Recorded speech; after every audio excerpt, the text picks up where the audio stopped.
जालन्यात ओबीसी आंदोलकांचा रास्ता रोको आता सुरू आहे। धुळे सोलापूर महामार्गावर रास्ता रोको आंदोलन सुरू आहे। लक्ष्मण हाके यांच्या समर्थनार्थ हे रास्ता रोको आंदोलन केलं जात आहे। ओबीसी आंदोलक आता धुळे सोलापूर मार्गावर एकत्र जमलेले आहेत आणि त्यांनी महामार्ग रोखला आहे। याचबद्दल बोलण्यासाठी ठाकरे गटाचे अंबादास दानवे आता आपल्या सोबत आहेत। अंबादास दानवेजी, तुमची प्रतिक्रिया या आंदोलनाबद्दल, काय आवाहन कराल आंदोलकांना?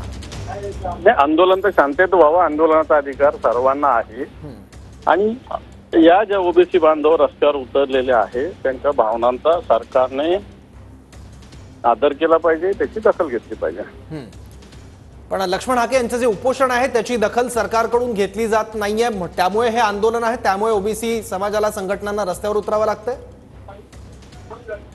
सरकारने एक ओबीसी बांधवांना एक विश्वास दिला पाहिजे की या सगळ्या याच्यामध्ये ओबीसीवर कोणताही अन्याय होणार नाही, याचा विश्वास सरकारने देण्याची आवश्यकता आहे।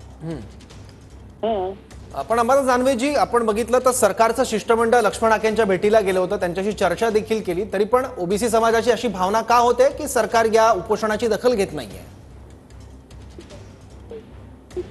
उपोषणाची दखल सरकार तर कोणाच्याच घेत नाही। मनोज जरांगे यांच्या सुद्धा उपोषणाची काय दखल घेतली? वाटाण्याच्या अक्षता नेहमी लावतात ते, मग आता तसंच यांनाही करतील। या सरकारकडून काही अपेक्षा ठेवणंच व्यर्थ आहे असं माझं स्पष्ट मत आहे। बरं दानवेजी, आता अधिवेशन सुद्धा आहे काही दिवसात, त्यात तुम्ही हा मुद्दा मांडणार आहात? आम्ही मुद्दे मांडू, आम्ही मराठा आरक्षण असो, ओबीसी आरक्षण असो, या सगळ्या भूमिका घेऊ आम्ही विरोधी पक्ष म्हणून। ठीक आहे, धन्यवाद अंबादास दानवेजी आपल्या प्रतिक्रियेबद्दल। तर जालन्यात ओबीसी आंदोलकांकडून रास्ता रोको आता सुरू आहे। लक्ष्मण हाके यांचं 6 दिवसांपासून उपोषण सुरू आहे।